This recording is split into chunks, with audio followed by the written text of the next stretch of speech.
Good day to you, algebraites. Today we are going to use properties of log to expand and condense expressions. So before we looked at the different properties, the product property, which says that log of m times n is simply log of m plus log of n. So we split the factors into a sum. Quotient property is the same, but we've split the quotient into a subtraction. And lastly, the power property says that we take the exponent and we send it to the front. So let's look at some condensing and expanding. On problem number 7 of your worksheet, we're asked to expand this expression. So what we do is keep the exact same base, and notice I see factors 3 times x right here, 3 times x. So the 3 splits off from the x, and they both get a log 2. And that's it. I know I can stop because there's nothing to simplify here very easily, and there's nothing to simplify here because of the x. So what about a problem like this one? Well, notice we have two things going on. We have a division, so I'm going to subtract something, and I have a multiplication, so I'm going to add something. So it's going to look like this. The log 4 stays the same, and then there's an x. Then I'm going to add that to the log 4 of y, and I'm going to subtract that, the log 4 of 3. And that's it. There's nothing else to simplify very easily right here. This doesn't simplify very easily, so I leave it as is. Now let's look at problem number 8. This one does simplify a little bit, and we'll show you that in just a moment. So log 3 of 9 plus log 3 of x. Now, why does this one simplify? Well, because 9 can be written with a base of 3. So when I do that, I get log 3 of 3 squared plus log 3 of x. So two things are going to happen here. Number one, this 2 is going to get sent to the front. But it turns out that the log 3 will reduce with this base 3 as well. I'll do one step at a time just to show. So the 2 comes to the front, log 3 of 3 plus log 3 of x. Now the log 3 drops out with the log 3 there, and I'm left with the 2. Now I could have done that in the previous step like this and just brought this one down. So my final result, and I'll put it up here, is 2 plus log 3 of x. This one is fairly straightforward because we just use the quotient property. All I have to do, this is common log, so I don't have to write any small base, just log x minus log 5, and that's it. Well, what about a problem like this? Well, I see a couple things. Number one, I see this. Remember that a square root is another way to write square root is with a fraction, 1/2. And the same thing applies to any root. If I have a cube root, I can write that as an exponent with a fraction. I just write 1/3 right there. So, the second thing I see is that I have a product property here. So I'm going to split right there. So log 5 of 2 plus log x to the 1/2. Now I could have done this all in one step because this 1/2 is going to get sent to the front. So just the front of the log x. So I have log 5 of 2, and I forgot my 5 there, plus 1/2 log 5 of x. And I'm done expanding that one. Now let's look at number 11. And I'm going to do all of it in one step. So here I have a 1/2. The log, or the x, gets raised to the power of 1/2. So I'm just going to put that in front. And it only applies to the x. Now I'm going to split and say log 3 of y. And I'm going to do the final split, log 3 of z. And that's it. Everything's been expanded. All the exponents have been taken care of.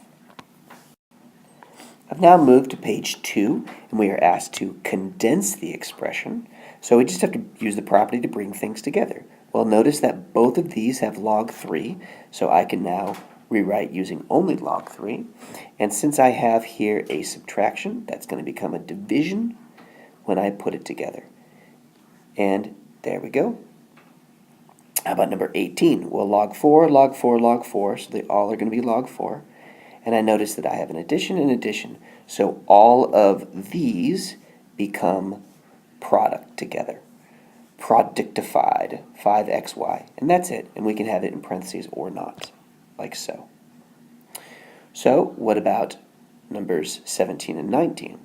Well, remember that this coefficient can become an exponent right there.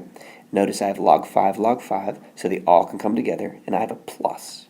So log 5, and generally speaking, we put the number in front like this, 3 as a coefficient of my x squared, and you can have that in parentheses, so we see that all of it is being logified. Same thing on number 19, the exponent or the coefficient becomes an exponent. I'm going to subtract, so it's going to be a division, and all the logs are the same. It's a common log 10. So I'm going to say x to the 1/2 in the numerator and 4 in the denominator, like so. And the same thing applies to this one here. Log 3's, so it can combine. This one here is going to get sent to there, and only the 5 is in the denominator because these two are being added, so I'm going to multiply those. So bringing it all together in one, log 3 of 4x squared all over 5. And parentheses might be helpful in that case.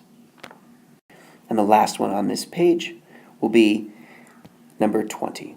And again, this goes to the exponent, as does this one, but notice I have a division, a subtraction, which becomes a division. So, since both of them have log 2, I'm going to say x to the 2/3 over y cubed, like so. And I'm done with my condensing. So the next thing we're going to look at is called change of base formula. And the change of base formula is important because if we want to change our base, all we have to do is use this formula. It's a fairly quick process. So notice here I have a u, that's the bigger number in the log, which is in the numerator. And I have a base of c, which also becomes a larger number in the denominator. And the change of the base that I want is right there. And generally speaking, the base we want is 10. Why is that? Because we're going to rewrite things in log of 10 because we have that button on our calculator. So in particular, what we're going to do is simply say this, log u over log c, like so. And those are quick buttons on our calculator that we can do. Now we can also apply that to natural log. So it doesn't have to be the common log, it could be the natural log. And the same thing applies here, where it's natural log of u over the natural log of c. So again, on your calculators, you've got log and natural log, so we can quickly and swiftly evaluate something. So take this one, for example. We have log 5 of 6. All right, so how do I rewrite that? Well, notice I'm just going to consider, all I have to do is do the split. The 5 goes down below, and the 6 becomes up there in the numerator. And notice the base right here is a 10. The base right here is a 10. I just don't have to write that at all. So, when I plug that into my calculator, a log of 6 becomes about 0.7782, all divided by log of 5, so we just press 5 and the log button, 0.6990, and then we can just do that division to get about 1.133. And over here should be an approximate value. Now the same thing is going to apply. Now by the way, all this doesn't need to be shown. I don't need, it's good to write this as a split, but I could put all this into the calculator to get this right here. And again, what's the question being asked here? It says 5 to what power gives me 6? So if I raise 5 to the 1.133, I'm going to get about 6. So how do we use this in natural log? Well, again, just use the natural log button here, and we're just going to say natural log of 6 and natural log of 5. I'm going to change this to an approximate value to get my approximate values, 1.792, and I'm going to say this one is approximately 1.609, and when I simplify, oh, shocker, I get 1.133, which matches up, which is exactly what I wanted. Let's look at a few examples here. This one is simple as this. Log 5 over log 2. And all we do is plug all that into a calculator. Press the 5 button, press the log button, press the division, press the 2, log equals. And we get approximately 2.322. And it says round to the nearest 3 decimal places. And of course, what's the question being asking? 2 raised to what power will give me 5? So a little bit more than squared will give me 5. 2 squared is 4, so a little bit more is going to give me 5. So that makes sense. And how about this next one here? Well, I'm going to say 6 raised to some power is going to give me 200. So it's going to be a little bit bigger than 2, because 6 squared is 36. So let's see what happens here. My log 200 over log 6, and plug all that into our calculator. 200 log divided by 6 log, and you hit the equal button to get about, so I changed that symbol to a 2.957. In other words, 6 to the third power is 216. So it's slightly lower than 3, and we get 2.957. So your job is to practice the rest of these, and it's swift calculator motions, and you can check your answers online.